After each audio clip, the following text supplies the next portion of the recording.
Hey guys, welcome back to Frank and F.O.E.'s podcast. You've tuned in to the podcast series called Speaking Your Truth. We are now up to F.O.E, and today's episode is really going to be about unpacking some of the other issues around knowing your truth. So in the last episode, we touched on your negative narrative, or the narrative inside your mind, the little voice that speaks to you. And sometimes people's little voices inside their heads can get quite dark. And I'm not saying you need to shut that out. What I'm saying is you need to face it.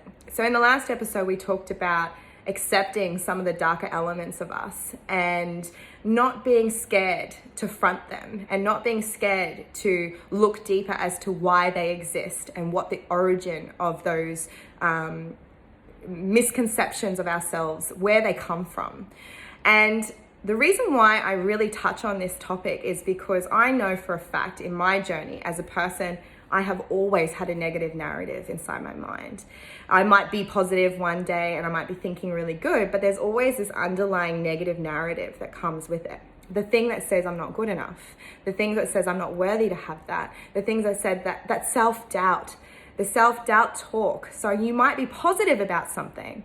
I might get that new job. I've got this. And then in the next instant, you're like, but what if I don't? What if you're not good enough? What if they didn't like you? It's learning about that in your mind. It's getting to know yourself. It's actually listening to it, but not accepting it, if that makes sense. So sometimes we can walk about, some people might say, I don't even have a narrative in my mind. I don't even hear a voice. I don't even have thoughts. That's cool. That's news to me. I am not one of those people, and maybe this topic isn't for you.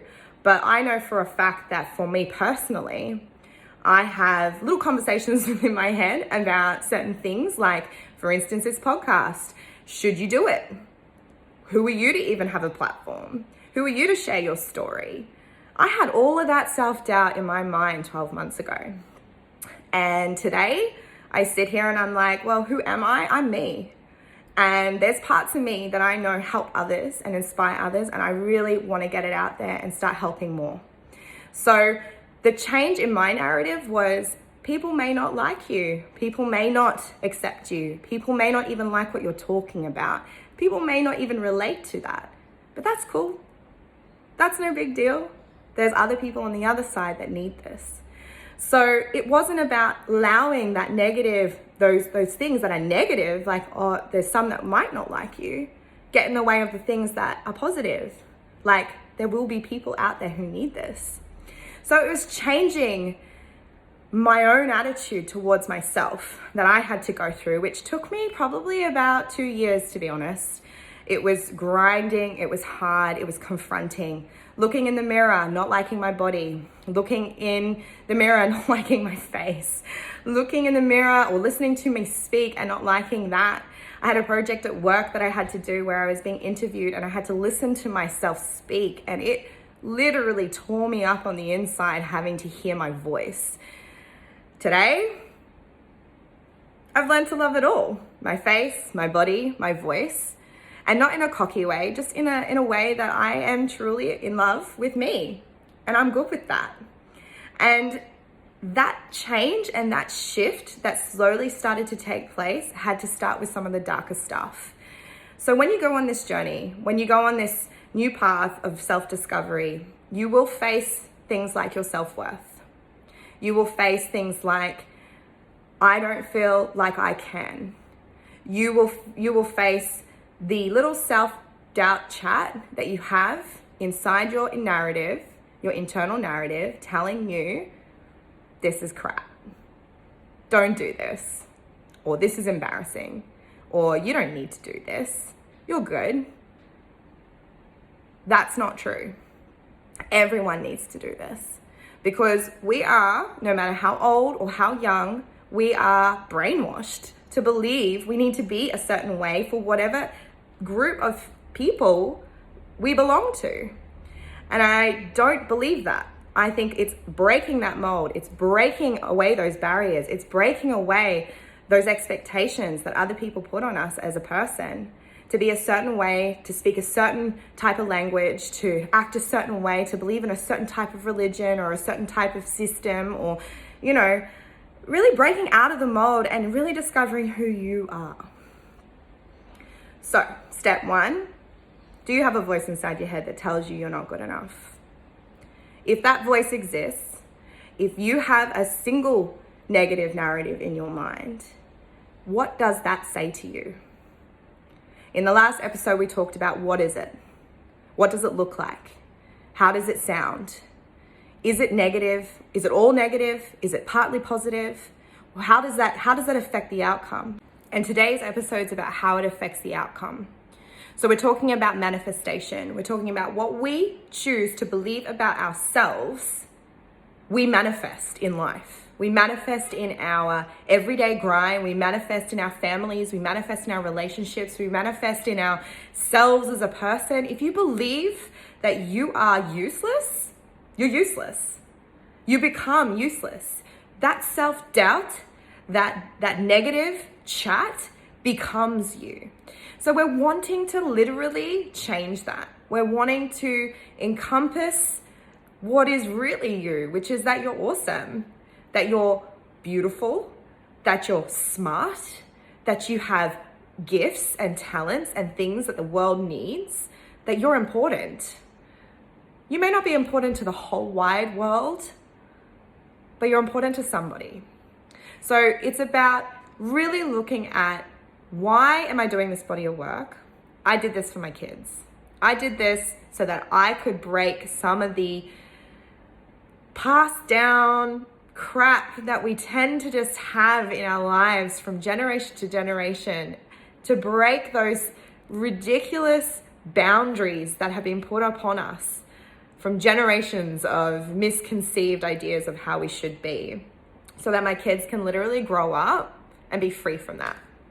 And it started with me. It started with changing myself so that they had the freedom to be themselves. I try not to live through my children. Some parents do. And, you can get caught up in that. I want my children to have more than what I had. Every parent feels that way. Every parent wants success for their kids, right? Absolutely. But I don't want to be the one determining what that success is for them. I just want to provide them the opportunity, guide them a little bit, but along the way, I want them to do some self-discovery for them. So it started with me. It started with really identifying the things that I had adopted from my mother and my father, and, that they may have adopted from their mothers and fathers. And it started with really acknowledging them, accepting them, and deciding whether I wanted that to be a part of who made me me. And breaking through some of those barriers, choosing a different narrative for my mind.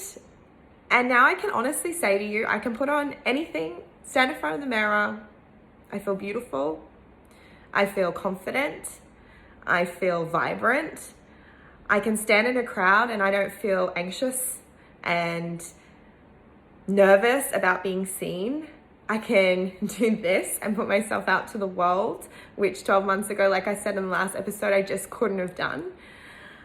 It shifted everything just with a simple practice of being grateful, being positive, facing some of that dark side of me that I really needed to heal from, go through a healing stage of my journey, and coming out on the other end feeling better about my life and myself, and having self-worth and self-confidence.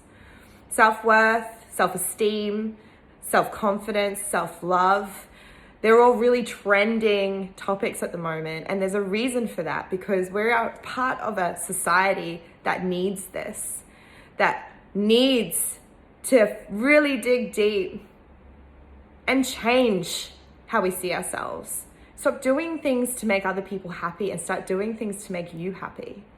Stop going and doing that grind every day if that grind isn't fulfilling. Find a hobby that lights you up, that makes you smile. Do something for you. I started with this. I started with really digging deep inside me, doing things alone without other people around, like going on hikes by myself in the middle of summer, just so that I could learn to be comfortable with my own self. Because like I said in the last episode, being alone was scary for me. Doing life alone freaked me the heck out. And in 12 months' time, I've turned around completely and I love being alone. I love hiking by myself. I love living on my own. I love going out and eating by myself. I would even watch a movie by myself. 2 years ago, I wouldn't have done that. So it's stepping through the things that you need to face for you and not being afraid to let some of that go and shifting and changing what is your truth so that you can actually manifest the life you want to live. You can manifest the way you want to feel, and you can manifest the future you need to have. I hope this helps you. It's just another step in what I experienced along the way. If you have any questions, don't forget to comment on the video or on my website. Shoot me an email. I'm happy to answer any questions. And I look forward to speaking to you in the next episode. Thanks, guys.